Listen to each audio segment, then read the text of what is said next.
നമസ്കാരം സുഹൃത്തുക്കളെ. നമ്മുടെ മഴക്കാലത്ത് കുട വിൽക്കുന്ന ആരെങ്കിലും കുട കുറച്ചേ മേടിക്കാവുള്ളൂ, അല്ലെങ്കിൽ ഒരു കുടയിൽ 2 പേർ യാത്ര ചെയ്യണം എന്ന് കേട്ടിട്ടുണ്ടോ, എന്ന് പറഞ്ഞു കേട്ടിട്ടുണ്ടോ? ചൂടുകാലത്ത് AC വിൽക്കുന്ന ആരെങ്കിലും, അല്ലെങ്കിൽ ഫാൻ വിൽക്കുന്ന ആരെങ്കിലും ഫാൻ കുറച്ച് മേടിച്ചാൽ മതി, അല്ലെ AC കുറച്ച് മേടിച്ചാൽ മതി എന്ന് പറയുന്നത് കേട്ടിട്ടുണ്ടോ? എന്നാൽ നമ്മുടെ KSEB പറയുന്നു, വൈകിട്ട് 5 മണി മുതൽ അല്ലെങ്കിൽ 7 മണി മുതൽ രാത്രിയിൽ കുറച്ച് വൈദ്യുതി ഉപയോഗിക്കാവുള്ളൂ, അല്ലെങ്കിൽ പല വീട്ടുപകരണങ്ങളും ഉപയോഗിക്കരുത് എന്നൊക്കെ. ഒരു ദിവസമെങ്കിലും നമ്മൾ കറണ്ട് ബില്ല് അടയ്ക്കാൻ താമസിച്ചാൽ ഉടൻ തന്നെ കട്ട് ചെയ്ത് നമ്മളെ ദുരിതത്തിലാക്കുന്നവരാണ് KSEBക്കാർ. ഈ സമയത്ത് ഈ ചൂടുകാലത്തല്ലേ നിങ്ങൾക്ക് ഏറ്റവും കൂടുതൽ കറണ്ട് വിൽക്കുവാനും അതിലൂടെ ലാഭം ഉണ്ടാക്കുവാനും നിങ്ങൾക്ക് കഴിയേണ്ടത്? അങ്ങനെയല്ലേ നിങ്ങൾ ചിന്തിക്കേണ്ടത്? എന്താണ് നിങ്ങളുടെ പ്രശ്നം?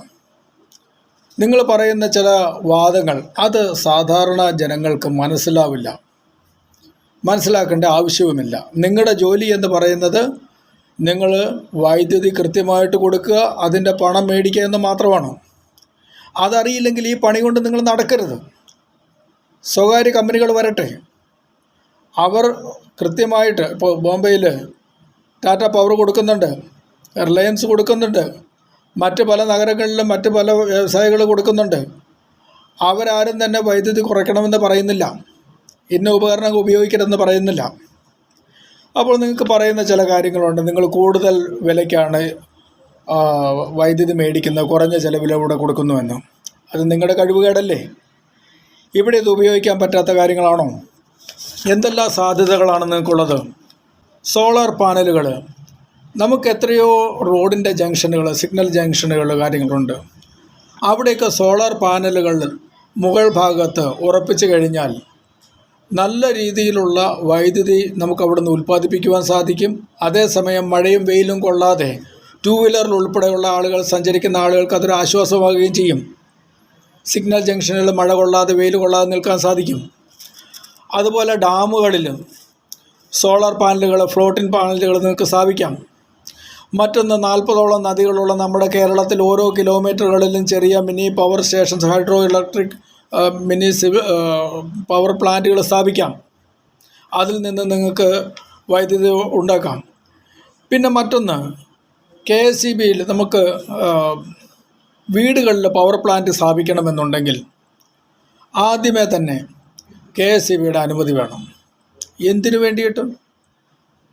KSEB അംഗീകരിച്ചിട്ടുള്ള കമ്പനികൾ മാത്രമേ സോളാർ പാനലുകൾ സ്ഥാപിക്കാൻ പാടുള്ളൂ. എന്തിനു വേണ്ടിയിട്ട്?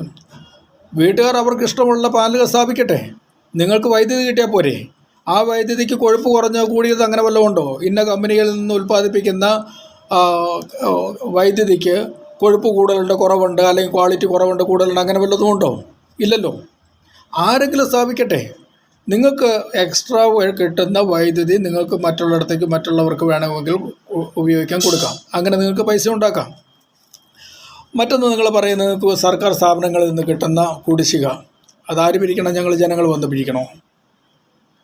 പിന്നെ താഴെത്തട്ടിൽ മിനിമം വേജസിൽ വർക്ക് ചെയ്യുന്ന ധാരാളം ആളുകളുണ്ട്. അവരെ സംബന്ധിച്ചിടത്തോളം അവരെ കുറയ്ക്കുക എന്നുള്ള സാധ്യമല്ല. എന്നാൽ ഇപ്പോഴത്തെ ടെക്നോളജി വളർന്നുകൊണ്ടിരിക്കുന്ന സാഹചര്യത്തിൽ മാൻ പവർ വളരെയധികം കുറച്ച് ആവശ്യമുള്ള സാഹചര്യങ്ങളിൽ സൂപ്പർവൈസറി കേഡറിലുള്ള വലിയ ശമ്പളം മേടിക്കുന്ന ആൾക്കാരുടെ എണ്ണം കുറയ്ക്കാമല്ലോ. അങ്ങനെ നിങ്ങൾക്ക് ലാഭം ഉണ്ടാക്കാമല്ലോ. പിന്നെ ചില വലിയ വ്യവസായശാലകൾ, അവരുടെ കുടിശ്ശിക വരുന്നത് രാഷ്ട്രീയക്കാരുൾപ്പെടെയുള്ളവർ സമ്മർദ്ദം ചെലുത്തി മേടിക്കാത്തതല്ലേ? ആ കുടിശ്ശിക മേടിക്കാത്തതല്ലേ? നിങ്ങൾ നിങ്ങളുടെ അരിയൽ ലിസ്റ്റ് പ്രസിദ്ധീകരിക്കൂ.